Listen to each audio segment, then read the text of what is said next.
बड़ी खबर आ रही है ईरान अमेरिका हमले को लेकर के। इराक में अमेरिकी बेस के पास एक बड़ा धमाका हुआ। एयरपोर्ट के पास वाले यूएस बेस के पास धमाकों की आवाज कई किलोमीटर दूर तक सुनाई पड़ी है। तो ये देखिए कि किसी को अगर लग रहा था कि युद्ध के हालात सामान्य होंगे, कहीं पर भी परिस्थितियां बदलेंगी, उसमें कहीं कोई आसार नजर नहीं आते। एक तरफ जहां पर डर है कि ईरान किसी तरह का हथियार बनाएगा, एक ऐसा हथियार जो मिडिल ईस्ट के किसी देश में यहां पर रेडिएशन फैलाए। देखिए ताजा तस्वीरें आ रही है इराक के पास, ये बगदाद, इराक की राजधानी बगदाद के पास धमाके की आवाज सुनिए। धुएं का गुबार, धमाका जो पूरी तरह से खाड़ी के देशों में अलग अलग जगहों पर दहशत पैदा कर रहा है।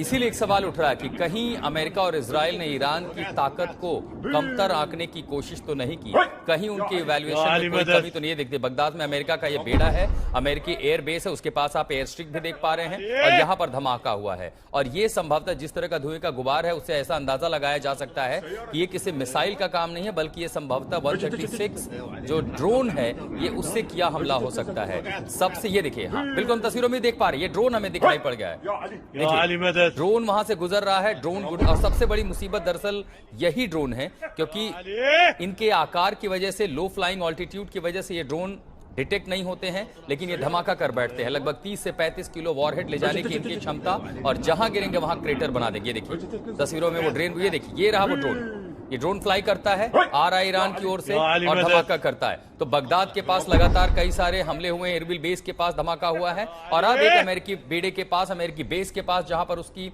वायुसेना संभवतः दिखाई पड़ती है, क्योंकि आसपास अगर आप देख रहे हैं कटेली फेंस के पास, तो यहां पर एक रनवे है, एक स्ट्रिप है, और संभवतः यहीं से अमेरिकी एयरबेस जो है उसके ऑपरेशन यहां से कंट्रोल कमांड रूम भी है, उसके फाइटर जेट्स भी यहां पर मौजूद हैं, और यहीं से वो पूरे ऑपरेशन को अंजाम दे रहा है। इसी के साथ एक और बड़ी खबर भी आ रही है।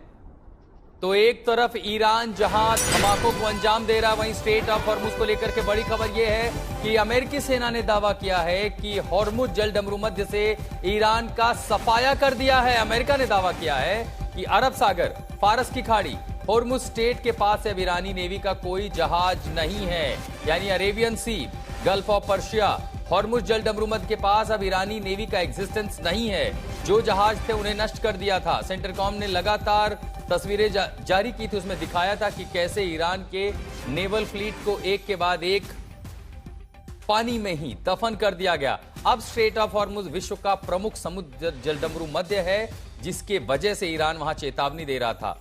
ईंधन का व्यापार होता है, 1/3 दुनिया की ऊर्जा का स्रोत इसी रास्ते से गुजरता है, वो संकरे पैसेज से, और अब इसको लेकर के अमेरिका ने बड़ा दावा किया है। तो गल्फ ऑफ पर्शिया में भी अब कोई ईरान की बैटल शिप मौजूद नहीं है, कोई फ्रिगेट मौजूद नहीं है, कोई नेवल शिप मौजूद नहीं है। तो हॉर्मुज स्ट्रीट, जिसको लेकर के ईरान ने पहले दिन चेतावनी दी थी कि यातायात बंद किया जाए, और बीते 48 घंटों से वो कह रहा था कि यहां से कोई शिप अगर गुजरती है तो उसे नुकसान होगा। तो अब अमेरिका का दावा है कि गल्फ ऑफ पर्शिया, अरब सागर और स्ट्रेट ऑफ हॉर्मुज से ईरानी नौसेना का खात्मा कर दिया गया है। दूसरी तरफ हम आपको तस्वीरें दिखा रहे हैं कि कैसे टेल अवीव पर हमला हुआ है, और कैसे नीले आसमान के नीचे काला धुआं, शहर दर शहर, खाड़ी के तमाम देश हों, इजराइल हों, और उसी के साथ साथ अमेरिका भी लगातार अपने सेंट्रल कमांड से वो तस्वीरें जारी कर रहा है कि कैसे उसने ईरान की मोबाइल ऑफेंसिव कैपेबिलिटी को निशाना बनाया है। यानी जहां पर, ये देखिए, ये स्ट्रेट ऑफ हॉर्मुज की तस्वीरें आप देख रहे हैं, यहीं से तेल का कारोबार होता है, एक के बाद एक कई सारी नाव आप देख रहे हैं। हालांकि ये सामान्य शिप हैं जो, और ये ऑयल रिफाइनरी जिनको लेकर के खतरा है कि कई बार उसने कतर में हमले किए हैं, कतर ने एलएनजी का उत्पादन रोक दिया है, और ये स्ट्रेट से गुजरती हुई वो शिप है। देखिए लाइन लगी है इन जहाजों की। ये पूरा बेड़ा दरअसल स्ट्रेट ऑफ हॉर्मुज को लेकर के सबसे बड़ा खतरा जो बना हुआ था। लेकिन यह चिंता पूरी दुनिया की है, क्योंकि आग जो है, जंग की आग, उसने मिडिल ईस्ट के 14 देशों को अपनी चपेट में लिया है। लेकिन जैसा कि हर युद्ध में होता है, खामियाजा उन मुल्कों को भी भुगतना पड़ता है, पूरी दुनिया को भुगतना पड़ता है।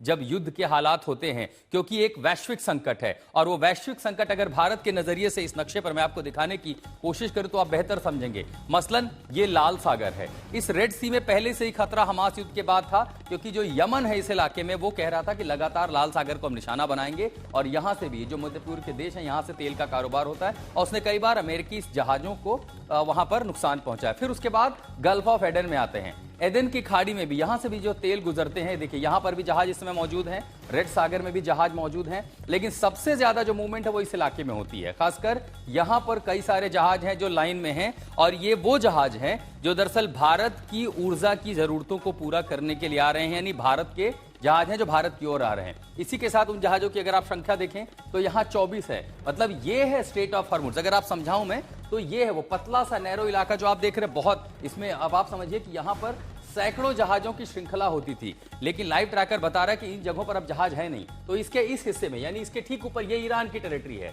ये आप देख रहे हैं ये पूरा इलाका, और यहां से आगे बढ़ने के बाद गल्फ के दूसरे देश हैं। तो यहां भारत के 24 जहाज फंसे हुए हैं जिनको ये जलडमरू मध्य का सकरा इलाका पार करके आगे बढ़ना है, ये हार्मुज है। उसके नीचे जब आप आते हैं तो ये पूरा रास्ता अगर आप देखेंगे तो ये अरब सागर है, यानी अरब सागर से लेकर के अगर आगे जाना है तो स्ट्रेट ऑफ हार्मुज को पार करना होता है। यहां पर भारत के 12 जहाज हैं, यानी किसी को यहां से तेल की जरूरतों के लिए अगर आगे जाना है और किसी को वापस आना है दूसरे खाड़ी के देशों में, तो ये वो पूरा इलाका है जो इस समय खतरे की जद में है। दरअसल इसी के पास नीचे यहां ओमान का इलाका है जहां पर एक शिप ईरान ने मार गिराया था। लेकिन अब ट्रंप ने क्या कहा है, ट्रंप अब भी सुनवाता है आपको कि तेल टैंकरों की यूएस नेवी सुरक्षा देगी। तो अगर वो कह रहे हैं कि स्ट्रेट ऑफ हॉर्मुज में हम अपने नेवल बेड़े को तैनात करेंगे, तो कह रहे हैं कि जल्दी ही नेवी की तैनाती की जाएगी, ताकि जो एनर्जी का सप्लाई है एशियाई देशों को हो, यूरोप को या दुनिया के किसी भी कोने में जाना हो, उनको तमाम जो शिप की मूवमेंट हो जाए। क्योंकि अगर ऐसा नहीं होता है, जो खाड़ी के देश हैं उनकी कुल जो कमाई है वो तेल से है,